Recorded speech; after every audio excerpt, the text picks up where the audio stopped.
An balima joliba jabarani filɛbaw an ka foli ni tanuni an b'o ta ka di aw bɛɛ lajɛlen ma bi alamisa limanaw min ye juin kalo ye ale tile 6 sɔrɔ san 2024 ka jira k'a fɔ ka kunnafoni gafew lakali waati sera an fɛ yan nɔ ladala jɛmukan don min bɛ sigi aw ye don o don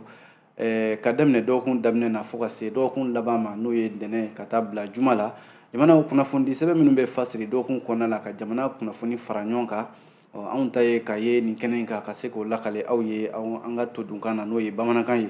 ladala limanaw min ye nɛgɛ kanɲɛ 9 mana tɛmɛ ni sanga 30 ye fo ka se a kanɲɛ 10 ma sanga 30 kɔnɔna la an garijɛgɛ kɔni mana don gafe fɛn fɛn na an n'o lakale aw ye o kumana an b'aw fo minnu bɛ kan an lamɛn arajo joliba sanfɛ Bamako yan 105.0 ani segukaw fɛ 100.1 fo ka taa se Sikaso 103.8 an b'aw bɛɛ fo dantɛ foli min na arajo joliba bɛ lamɛn Canal Plus fana sanfɛ n'i y'o kɔri i b'an sɔrɔ limanaw kumana an b'a fɔ ɲɛna aw danse bɔlɔlɔ kanamɔgɔw an tɛ ɲinɛ aw fana kɔ n'o y'an ka page Facebook ani page YouTube an b'aw bɛɛ lajɛlen fo gafe 3 de b'an bolo kɔrɔ yan min ye Nouvelle Horizon le soir de Bamako ani le Challenger ni fasɛde sɛbɛn ninnu kunnafoni minnu kɔnɔ an bɛna olu de lakale aw ye sisan an b'a daminɛ ni min ye o ye fasɛde sɛbɛn n'o ye Nouvelle Horizon ye limanaw ɲɛdan kura ale ko ko walasa ka se k'u ka dimi yira ni o ye banki baarakɛlaw ayiwa olu bɛ ɲɔgɔn sɔrɔ tɔnba dɔ kɔnɔna la n'u kama ko Sinabefu ale tɛ dɔwɛrɛ ye o limanaw syndicat national des banques assurance établissement financier microfinance entreprise pétrolière et commerce du Mali bakurunba la u kama ko Sinabefu limanaw a jala k'a fɔ ko Sinabefu ko Mali sɔrɔ k'u bɛna a sigi a sendɛgɛ kɔnɔna la k'a daminɛ juin kalo in tile 6 n'o ye bi ye ka taa bila juin kalo tile 8 na san 2024 limanaw fasiri n'o ye Nouvelle Horizon ye laɲini ye mun ye ko u ka ɲɛmɔgɔ n'o y'u ka secrétaire général ye Amadou Ba limanaw ko Amadou Ba ana kɛ ale minɛna limanaw k'a bila mandat de dépôt la kunungo araba juin kalo tile 5 san 2024 awa procureur du pôle économique et financier fɛ kunnafoni minnu sɔrɔla a jala k'a fɔ Amadou Ba ka minɛni ko ana kɛ ko dɔ de taara ayiwa a wele bɔgɔ jeninen kan n'o ye plainte ye awa n'o ye banki dɔ min bɛ Mali kɔnɔ yan o baarakɛla dɔ n'i ye jateminɛ kɛ baara min tugura o la o nɔgɔni fɛ o ye Sinabefu mɔgɔw tɔn maa tɔ minnu bɛ yen minnu bɛ Amadou Ba nɔfɛ olu kɔni ye kunnafonidilaw wele joona kunungo araba limanaw u ka bureau exécutif ka kunnafonidilaw ladɔnniya k'a fɔ n'u ka ɲɛmɔgɔ in n'a ma bila n'o ye Amadou Ba ye awa baara kɔni ko o jɔra kabi bi k'a bɛ to senna fo juin kalo tile 8 natɔ in na limanaw yɔrɔ Amadou Ba kelen ale bɛ jɔyɔrɔ caman de ba fana na ayiwa Sinabefu ɲɛmɔgɔya dɔrɔn tɛ a jala k'a fɔ Amadou Ba min bɛ baarakɛlaw ka lafasalikuluba min bɛ Mali kɔnɔ n'o ye Union nationale des travailleurs du Mali UNTM awa ale délégation ba dɔ ana kɛ k'o fana bisiminara jamanakuntigi colonel Assimi Goïta fɛ k'a sababu kɛ ko yɛrɛ gɛlɛya yɔrɔ ye min ye syndicat ninnu ye Sinabefu maaw kɔni ka kuma la u ye communiqué min kɛ kunun u ko k'olu dusukun tɔɔrɔ la dɛ u ka secrétaire général adjoint n'o ye Cheikh Umaru Jakite ale y'a jira k'a fɔ ko Amadou Ba ka nin minɛni a bɛna dankari kɛ olu ka baara la n'o ye syndicat ya baara yɛrɛ ye a tilala k'a fara ka tuguni k'a fɔ ko Amadou Ba ka minɛni fɛn bɛ tugu a la o de ye baara jɔli ye olu kɔni bɛ baara jɔ sabu syndicat ya baara tɛ se ka kɛ k'a fɔ ko kuma bɛɛ ka o tigilamaw minɛ nin cogoya la min ye Sinabefu ɲɛmɔgɔ dankan ye n'o ye Cheikh Umaru Jakite ale ka kuma kɛra nin ye ko baara kɔni bɛ jɔ bi juin kalo tile 6 ka taa bila fo juin kalo tile 8 na o bɛ bɛn sibiri natɔ in ma secrétaire général adjoint a ɲini fana u ka tɔndenw bɛɛ lajɛlen fɛ bɛɛ ka nin kumakan in bonya n'o ye baarabila ye secrétaire général adjoint min bɛ nin Sinabefu in kɔnɔna la a ko bɛɛ ka faamuya sɔrɔ nin na limanaw o kɛra kunungo u ye ɲɔgɔn ye min kɛ u ka ɲɛmɔgɔ ba n'o ye Amadou Ba ale minɛnen kɔfɛ limanaw u ka ɲɔgɔn ye in na n'o ye conférence de presse min kɛra kunun kɛrɛfɛ kuma minnu fana bɛ yen n'o tun bɛ ka mɛn kɛrɛfɛ maa minnu tun bɛ kunnafonidi yɔrɔ in na Nouvelle Horizon ka fɔ la o ye k'a fɔ ko secrétaire général min bɛ Banque de développement du Mali n'o ye BDMSA ye olu ka baarakɛlaw ka lafasalikulu ɲɛmaa min bɛ yen n'ale tun bɛ ka jɔyɔrɔ bila ka jɔyɔrɔ di maa wɛrɛ ma k'a na kɛ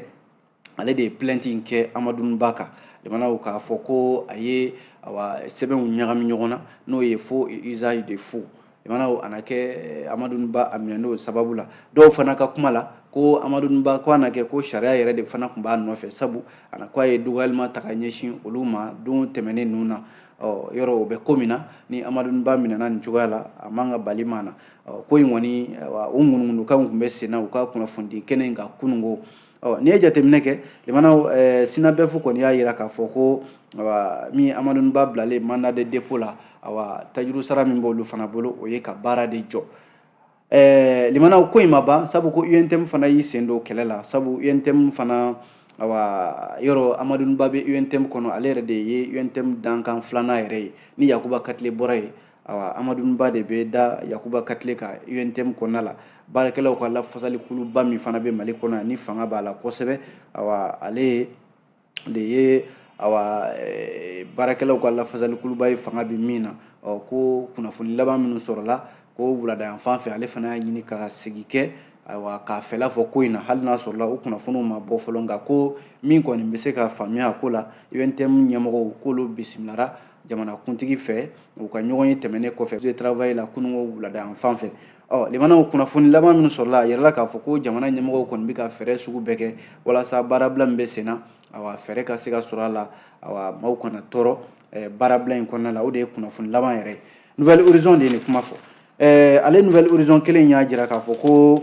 yɔrɔ baarabila min n'o an y'o kuma fɔ sisan yɔrɔ wɛrɛ la baarabila wɛrɛ bɛ yen dɛ o ye faculté d'odontostomatologie o yɔrɔ fana na n'o ye an ka dɔgɔtɔrɔw bɛ kalan kɛ yɔrɔ min na a jirala k'a fɔ ko olu ye lɛtiri dɔ kɛ juin kalo tile 2 san 2024 k'a ci minisiri min bɛ baarako kunna ani kumaɲɔgɔnya ko comité syndical min filɛ nin ye comité syndical national de l'enseignement supérieur et de la recherche scientifique min filɛ faculté pharmacie d'odontostomatologie n'o dɔw k'a ma ko FMPOS FAPH ko olu ko ko u fana bɛ baara jɔ fo don min na n'u ka laɲini n'o sabatira limanaw syndicat in u ka lafasali kulu y'a jira k'a fɔ u ka sɛbɛn kɔnɔna la ko kabi novembre kalo tile 30 tɛmɛnen san 2023 o ye kabi salongo ye ko nin kalanyɔrɔ in nin sanfɛ kalanso in u ka ɲɛmɔgɔ n'o y'u ka doyen ye ko ana kɛ ko kala tara k'ale sigi kab'ale kɔni sigira yɔrɔ ni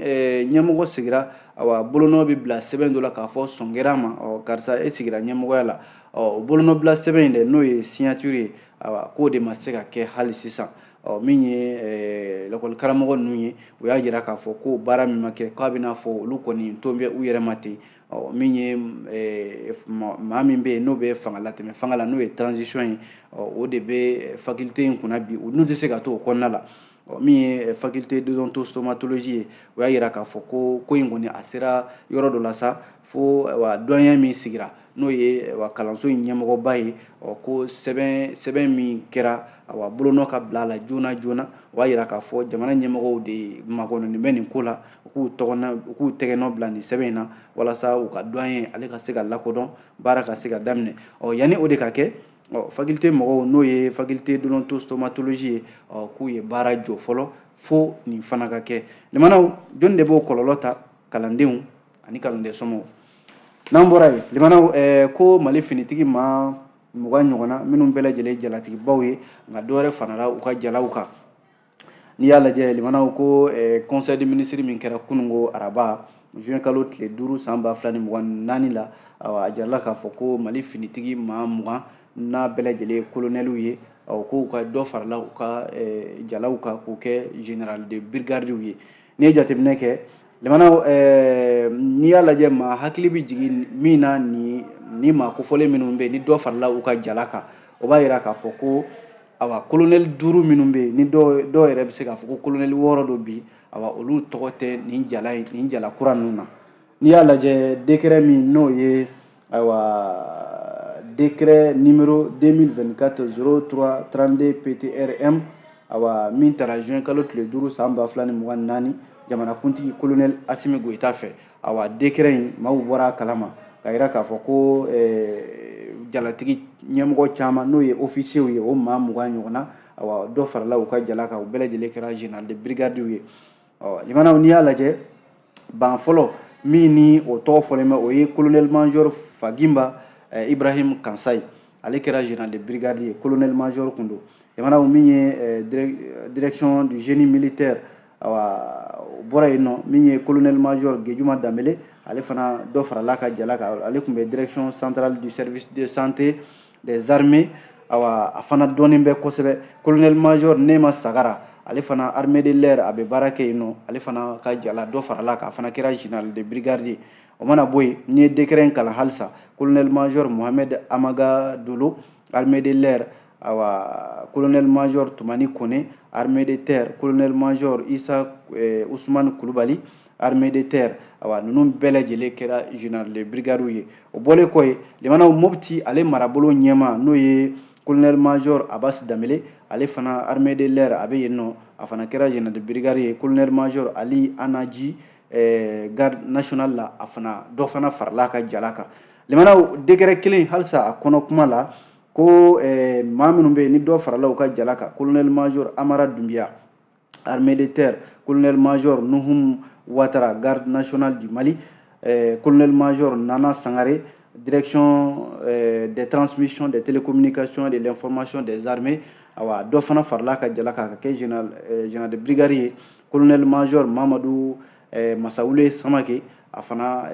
armée de terre a bɛ yen nɔ, awa ko nin maa kofɔlen minnu filɛ, awa min bɛ tugu o la o ye colonel Seydou Kamisogo, direction générale de la gendarmerie nationale, awa ale yɛrɛ ye lasigiden ye bi Mali tɔgɔ la Russie jamana kan u ka faba la Moscou. Awa maa min tugura o la o ye colonel major Musa Yɔrɔ Jakite, ale de ye directeur des écoles militaires ye nin an bɛ waati min na ko sisan. Ka far'o kan min ye Kayi marabolo ɲɛmaa ye, Kayi gouverneur, colonel major Musa Sumare, awa colonel major Makan Alassane Diarra, armée de l'air, armée de terre sake, colonel major Famouke Kamara, chef d'état-major général garde nationale, ale de b'o fana o garde national fana ɲɛma. Colonel major Maliki Di Yɔrɔ Diko, armée de l'air, awa ka far'o kan directeur général adjoint min bɛ awa agence nationale de la sécurité d'état o ɲɛmɔgɔ dankan, colonel major Dawuda Traoré, garde national, ninnu bɛɛ lajɛlen libanaw maa 20 ko olu de kɛra awa général de brigade ye. Général Jala dara u kunna. Limanaw maaw kun sigin bɛ ka min kɔnɔ o ye min ye ko dialogue intermalien yɔrɔ sigikafɔ min kɛra jamanadenw ni ɲɔgɔn cɛ, ko colonel 5 laɲini kɛra ko walima colonel 6 ko ka ayiwa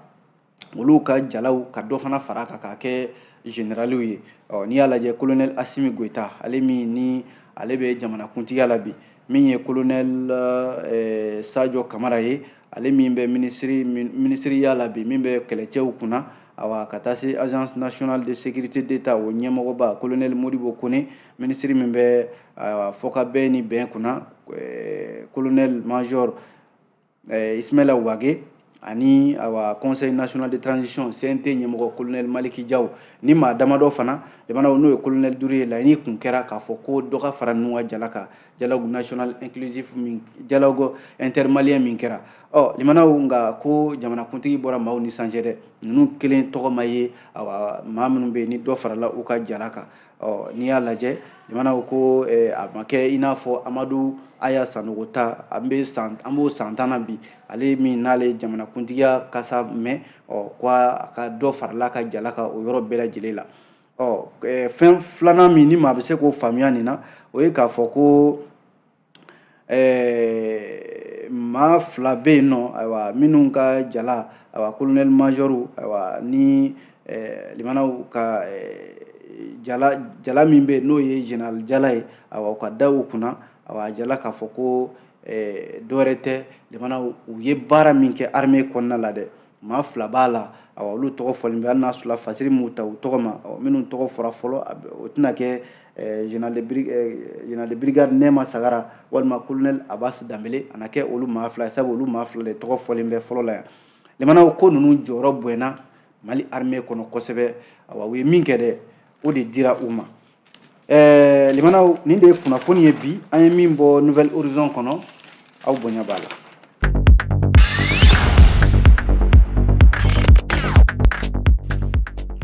N'an bɔra yen nɔ fasiridi sɛbɛn min bɛ yen n'an ko a ma ko le soir de Bamako. Limanaw soir de Bamako ko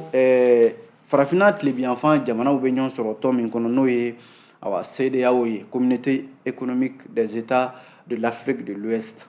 jamanaw ko CEDEAO bɛ fɛ k'a ka jɛrɛ dɔ kɛ min bolodalen bɛ ka bila juillet kalo tile 7 natɔ in na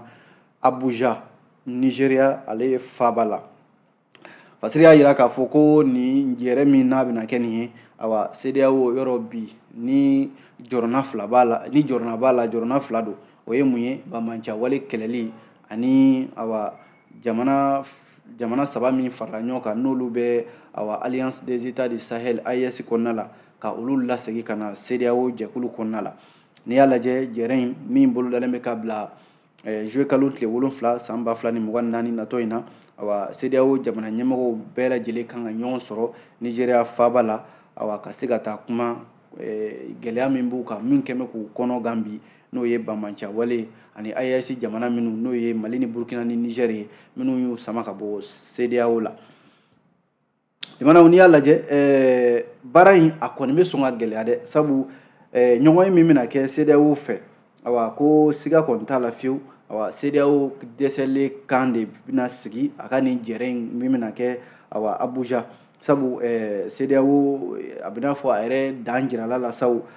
CEDEAO bilama ni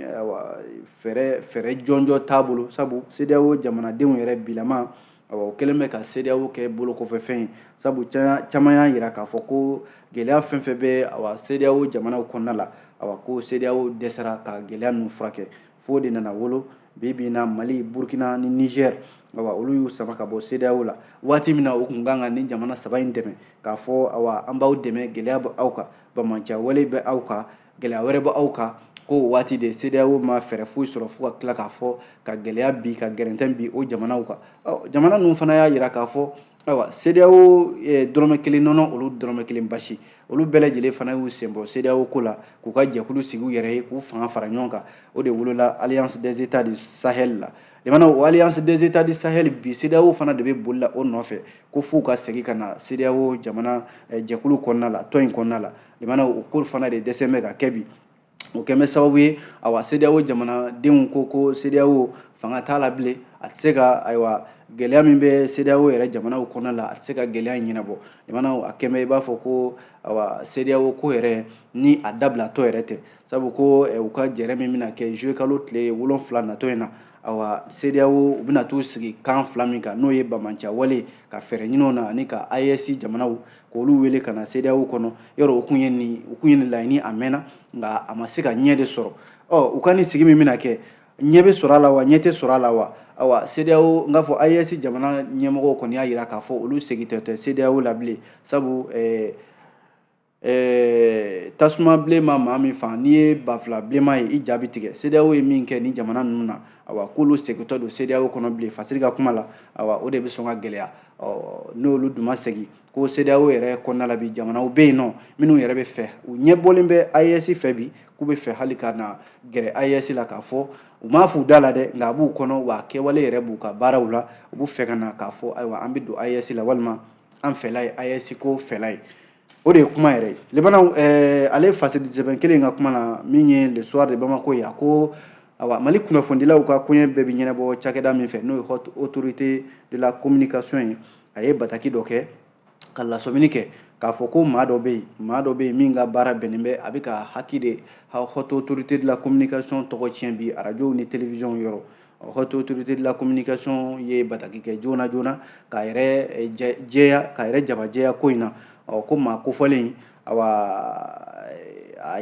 bɛ ka min kɛ o de ye ka taa arajo sow ni télévision sow yɔrɔ olu bɛ to ka wari dɔ de sara haki ye n'u k'a ma ko redevance. Maa kofɔlen ni a tɔgɔ yɛrɛ ko Amadu Tarawele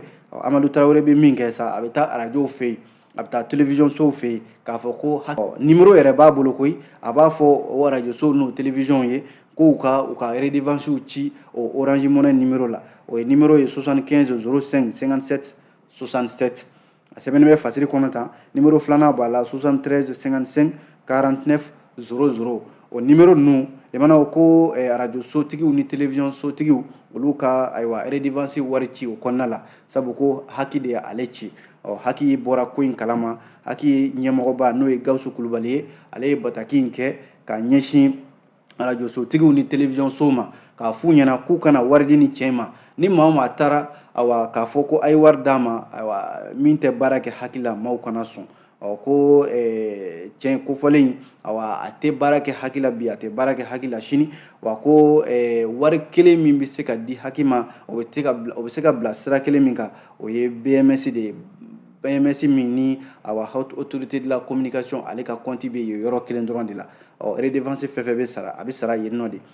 hakili ɲɛmɔgɔ Gawusu Kulibali kɔni y'a jira k'a fɔ ko in tɛna to tan maa kofɔlen in a bɛ ka ɲini wa a na bila sariya ɲɛma a bɛ ka hakili tɔgɔ tiɲɛ ko min na a na t'o ɲɛfɔ sariya ɲɛkɔrɔ jamana kunnafoni de filɛ nin ye an b'a kuncɛ ni an bɛ Suwade Bamako ka kunnafoni kuncɛ ni an bɛ hakɛto ɲini k'aw fɛ ko seliba bɛ ka se jamana nin waati in na ni seliba bɛ ka se dutigi bɛɛ lajɛlen bɛ hami min na o ye selima sagako ye limanaw laadala gouvernement bɛ to ka baara dɔw bila sen kan n'o de ye ka saga dɔw feere maaw ma n'u k'a ma ko vente promotionnelle gouvernement ɲininkali kɛlen bɛ n'a sɔrɔla a bɛna kɛ wa a tɛna kɛ ani seliba dɔ tɔ tora tile damadɔ de ye limanaw a jirala k'a fɔ ɲinan yɛrɛ jamana bɛ lahala min na maliden kelen kelenna gɛlɛya min b'u kan fantanya kelen bɛ ka gɛlɛya min siri jamanadenw na bi n'a fɔra k'a fɔ ko seli saga yɛrɛ jamana n'i ko i b'i bolo d'a kan a sɔngɔ jiginnenba o ye 20,000 ye sɔngɔ yɛrɛ k'a daminɛ 20,000 na ka taa 40,000 na bi bi in na dutigi bɛɛ lajɛlen hali n'a sɔrɔla silamɛya b'a fɔ n'a se t'i ye a diyagoyalen tɛ e kan nka jamanaw nka b'o la dɛ mali kɔnɔ yan n'a fɔra ko e ye dutigi ye e ka don so denw ɲɛ b'i la musow ɲɛ b'i la ko e ma seli ma saga sɔrɔ ka taa n'a ye mali la o fana y'a damana ko de ye hali n'a sɔrɔla silamɛya ma diyagoya i kan nka limanaw ko du kɔnɔna la diyagoya don dɛ an bɛ don min ko bi o de kɛn bɛ sababu ye dutigi bɛɛ lajɛlen ɲɛkɔrɔsilen bɛ limanaw n'i y'a lajɛ maliden kelen kelenna n'i y'a segin u bɛ baara kɛ bololabaaraw walima a fɔ min ma ko secteur informel n'o de ka kɛnyɛrɛye baara kɛ i yɛrɛ ye o kɛnyɛrɛye don limanaw fɛn wɛrɛ kɛmɛ ka na tɔgɔ da o kunna o ye kurantigɛ ye bi bi in na a bɛ se kalo caman ma énergie du Mali kelen bɛ ka baaraw gɛlɛya maaw bolo sɔrɔw nagasilen bɛ kɛn bɛ sababu ye bi dutigi caman jɔrɔlen bɛ ɲina seliba yɛrɛ a bɛna tɛmɛ cogo min na yɔrɔ dutigi caman yɛrɛ jɔrɔlen bɛ n bɛ n ka denbaya balo cogo di kuma tɛ k'a fɔ ko n bɛ taa wari dɔ ta ko k'o don saga la limanaw an bɛ don min ko bi Mali bɛ nin lahala de la san o san kabi san 2009 jamana ɲɛmɔgɔw tun ye fɛn dɔ bila sen kan n'o ye vente promotionnelle ye n'o de ye ka baganw ta ka n'a feere da dɔ la maaw bɛ se k'a san da min na u b'a kɛ jamana fan bɛɛ lajɛlen fɛ ko nka ɲina baara in kun ma bɔ fɔlɔ dɛ a ma kɛ fɔlɔ hali n'a sɔrɔla a kun de ye jamanaden fanba bɛ se ka baganw sɔrɔ nɔgɔya la n'o ye sagaw ye nka ko jamana yɛrɛ a bɛ n'a fɔ ale bɛ k'i yɛrɛ ɲini sabu jamana wagande n'o ye trésor ye bi bi in na gɛlɛya fana b'o kɔnɔna la ɲininkali de kɛlen bɛ n'a sɔrɔla a bɛna kɛ walima n'a tɛna kɛ nka dɔw ɲininkara olu ko gouvernement ma ɲinɛ k'a na baara in kɛ dɔw y'a jira k'a fɔ ko gouvernement yɛrɛ hakili tɛ nin ko in na ko wɛrɛ bɛ yen gouvernement hakili b'o la min tɛ ka se ka jamanadenw wasa ɲina sagako la a dun jirala k'a fɔ ko Mali gouvernement ni Sénégali bɛnna bɛnkan dɔ la ko ɲina ko bagan 250,000 k'o bɛna bɔ Mali kɔnɔ yan k'u kun da Sénégali kan ni Mali ni Sénégali bɛnn'o kan ko n'i y'o lajɛ yɛrɛ 100 sara o 100 sara Sénégali ka maa 61 murumuru 60 o bɛ sɔn ka i ta sɔrɔ o la o bɛna bɔ Mali kɔnɔ yan e m'a sɔrɔ fɔlɔ e bɛ k'a bila ka taa jamana wɛrɛ la yɔrɔ o fana ye kuma ye dɛ jamana kunnafoni filɛ an ye nin bɔ Suwade Bamako kɔnɔ bi aw bonya b'a la.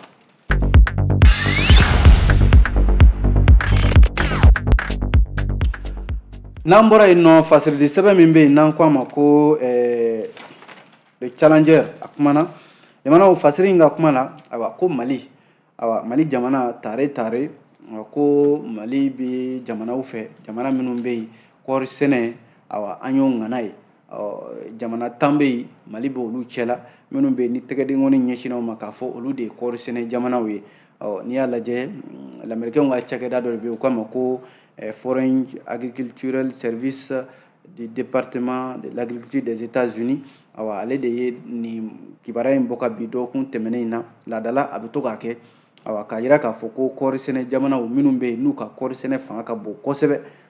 ko Mali yera u cɛla jamana 10 bɛ yen Mali b'u cɛla ni kunnafoni duman in ale bɔra ka bin nka waati kelen mana ko cagada dɔ walima fara ɲɔgɔn jɛkulu dɔ i n'a fɔ Fer Mali n'a ɲɔgɔnnaw k'olu bɛ ka laɲini kɛ ko CMDT ɲɛmɔgɔ n'o ye Nango Danbɛlɛ ko ale ka wuli ka bɔ CMDT ɲɛmaaya la baara min filɛ n'a jaabi ni jamanadenw bɛ se ka nisɔndiya n'a ye bi k'a ma kɛ Nango Danbɛlɛ kɔ dɛ sabu ko n'i y'a lajɛ san o san tɔni 777 k'o na ɲini dɔw yɛrɛ de bɛ fara o kan san o san jamanaw a jala k'a fɔ jamana min bɛ ɲɛmɔgɔya la kɔɔri sɛnɛ na diɲɛ bɛɛ lajɛlen kɔnɔ o ye Chinois ka jamana ye Chine ko tɔni miliyɔn 27 u b'o de bila san o san u b'o de dilan san o san jamana min bɛ tugu o la o ye Indu ka jamana ye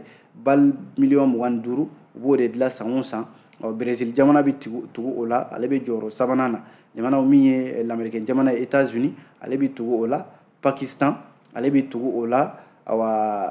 ka na se min bɛ tali kɛ Australie ale bɛ tugu o la Turquie jamana bɛ tugu o la jamanaw ka taa se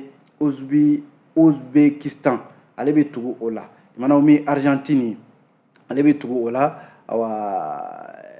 jamana min bɛ n'o ye jamana 10nan ye o ye Mali ye jamana jala k'a fɔ Mali de bɛ nin bɛɛ lajɛlen datugu jɔyɔrɔ 10nan ko Mali bɛ jɔyɔrɔ 10nan na bi kɔɔri sɛnɛ jamanaw la minnu bɛ yen ni olu bɛ kɔɔri sɛnɛ n'a kɔɔri sɛnɛ fanga ka bon kosɛbɛ nin ma kɛ wulikajɔ kɔ dɛ a kɛra CMDT maaw ka wulikajɔ de sababu la Docteur Nango Danbɛlɛ ale min bɛ bi ani jamana ɲɛmɔgɔw i n'a fɔ Colonel Assimi Goïta jamanaw olu ka fɛɛrɛw bilalen bɛ sen kan bi walasa kɔɔri sɛnɛnaw Mali kɔnɔ yan u ka se ka Mali tɔgɔ ja limanaw an b'a kuncɛ ni Soir de Bamako ka ni kunnafoni ye a jarala k'a fɔ ko min ye ndɔlatan ye Nouvelle Horizon de don sa kɛ Nouvelle Horizon ko ndɔlatan a y'a jira k'a fɔ ko CAN 2000 ani n'o ye an ka farafinna ndɔlatanba ye min kan ka kɛ Maroc jamana kan jamanaw ko a bolodara min kun bolodalen bɛ ka bila san 2025 la ko a bolodala ka taa bila fo san 2026 bantɔ ninnu na i n'a fɔ CAF ɲɛma n'o ye Veron Mosengo Ombaye secrétaire général CAF ale ka ɲɛfɔliw la yɔrɔ an ŋunuŋunukan tun bɛ sen na ŋunuŋunukan in kɔni banna a jala k'a fɔ ko Maroc CAN 2025 a bɔra dɔgɔkɔrɔ ka taa bila fo 2026 ka sababu kɛ ko ndɔlatan dɔ bɛ yen n'o ye Coupe du monde des clubs o kan ka taa juin kalo tile 15 États-Unis ndɔlatanaw bɛ se ka sɛgɛn farafinna ndɔlatan jamana 4 o kan ka ye o ko kɛnɛ kan a bɔra dɔgɔkɔrɔ nin de y'a sababu yɛrɛ ye jamanaw Nouvelle Horizon an ye nin sɔrɔ o kɔnɔna la an b'a bila yan ni Ala sɔnna sini